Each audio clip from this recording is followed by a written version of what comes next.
Welcome back to mckilliplife. My name is Amber and today I'm in the kitchen. Tonight is movie night and I decided for the special thing I'll do tonight is to make some cookies. So in a previous video you probably saw the oatmeal raisin cookies made with freshly milled flour. And I'm also going to do it's whole wheat lemon cookies with cream cheese frosting. This recipe comes from the wholewheatkitchen.com and they make lovely recipes. I love their 2 cake recipes. They have a sponge cake and their 2 cake recipes are really good with freshly milled flour. So I'm looking forward to trying this one. I'm expecting it to be very good because their other recipes have been very good as well. So I'm not going to be making their cream cheese frosting because I have leftover cream cheese frosting in the freezer that I'm just going to defrost and top the cookies with. So let's get into it. The first step is to mix the sugar and the butter in the mixer. It has a combination of white sugar and brown sugar, and it's a half a cup of each. We add that in.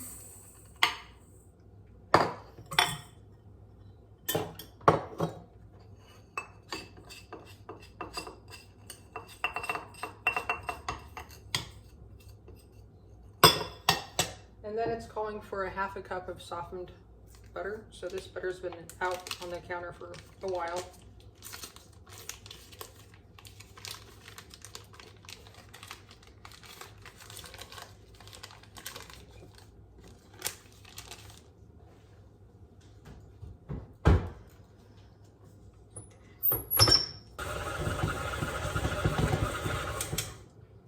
Okay, the butter and the sugar are creamed, they're homogeneous, and we're going to add the egg and beat until fluffy and light in color. So here's my egg. So next we're going to be adding in the vanilla, and it's only calling for a half a teaspoon, I believe. Yeah, half a teaspoon of vanilla. And then the lemon zest, they call for a full tablespoon. I only had 1 lemon, so I just put all of the zest from that 1 lemon in here.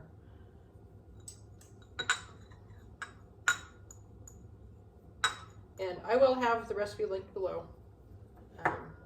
Like I said, I've liked the other recipes I've tried from this website, so I have great faith this will be good.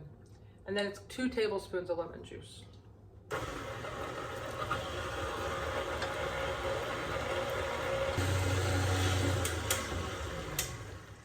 I'm glad the recipe says this may split, and it's okay because it's kind of not looking as nice anymore. But it says it's okay, so we're going to move forward. So in a separate bowl, we're going to be mixing our dry ingredients. So we have our salt, which is 1/4 of a teaspoon. And then our baking soda, which is a half a teaspoon. And then our flour, which is 1 3/4 cup. So they call for hard white wheat. I don't have any. All I have is red wheat, so we'll just use that. So there's my 1. And then 3/4. So 1, 2,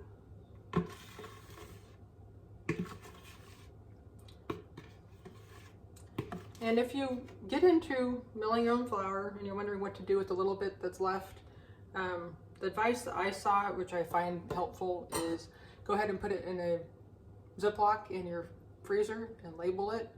And then when it comes to rolling things out and you need a little extra flour on the table, you can use that up and it works well. So here's my dry ingredients. I'm going to give this a whisk.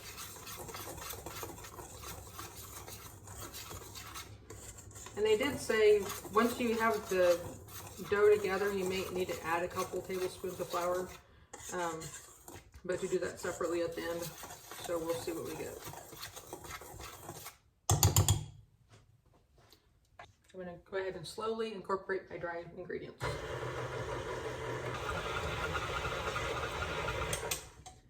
Now they say you can do a test cookie to see how far the cookie's gonna spread, or you can use your finger to test the dough. And they're saying, stick your finger in the dough and pull it out, and it should only just slightly stick to your finger. And if it is more than that, we're gonna add a couple tablespoons of flour. So I think it's just slightly sticking to my finger. It's barely anything on my finger.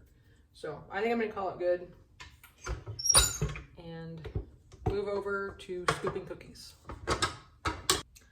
So when you print this recipe out from the website, it does not include what temperature to set your oven at. If I went back and searched the recipe page and it came back as 375 degrees Fahrenheit. It's in their story and description, it's just not in the printed recipe for some reason. And it says we're gonna get 18 cookies out of this, and you're doing 1.5 tablespoon scoops. This is what I consider a tablespoon. And so I'm just doing a rounded scoop.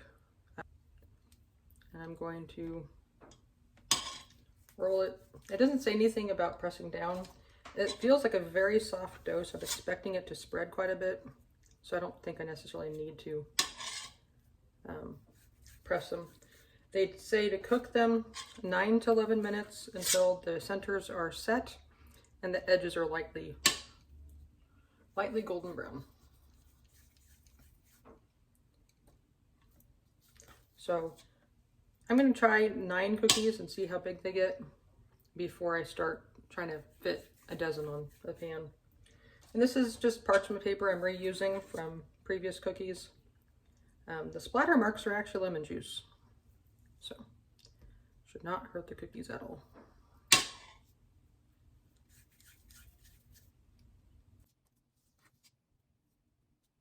So if you haven't watched it, I do have another video out with freshly milled flour for oatmeal raisin cookies. And that original recipe actually doesn't have anything to do with milling flour, so I adapted it. So if you wanted to try it, you can give it a try.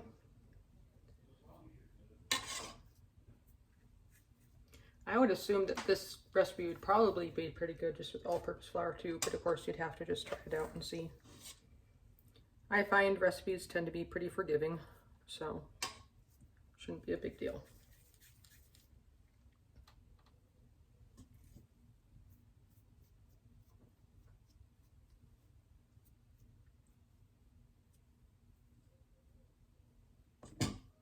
Okay, so I'm going to go ahead and cook these for 9 minutes and then check on them. So 9 to a pan will be a good amount. I think the middles are still, I don't know. This is 9 to 11. It's a little bit difficult because this is red heart wheat, so they already have a brown tinge to them. Go ahead and try another 2 minutes.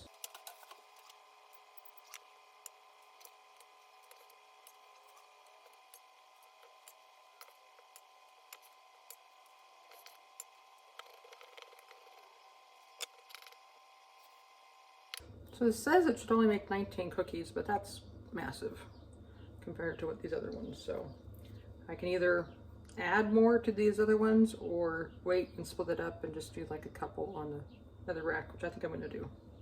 Or I guess I can do one here. This would be easier to work with if I had refrigerated it because it wouldn't be as gooey.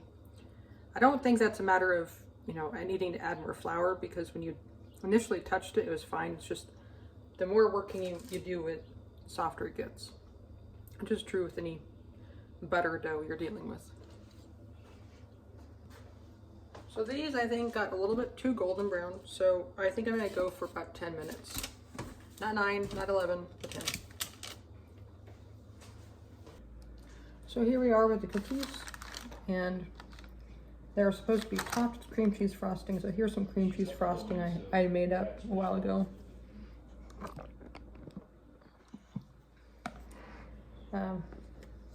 And when you freeze cream cheese frosting, it gets kind of crumbly sometimes, but that's okay. It still functions and tastes good. So just top it with cream cheese frosting. I don't know if I'll do it for all of these, but I want to at least try it. It tore because it was connected to another cookie, but let me get West. Let's have a taste test of the lemon cookies with cream cheese frosting. Oh, they're soft.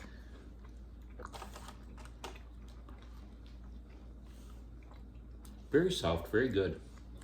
Just the right amount of lemon. It tastes really good. Really? I think you can use more lemon.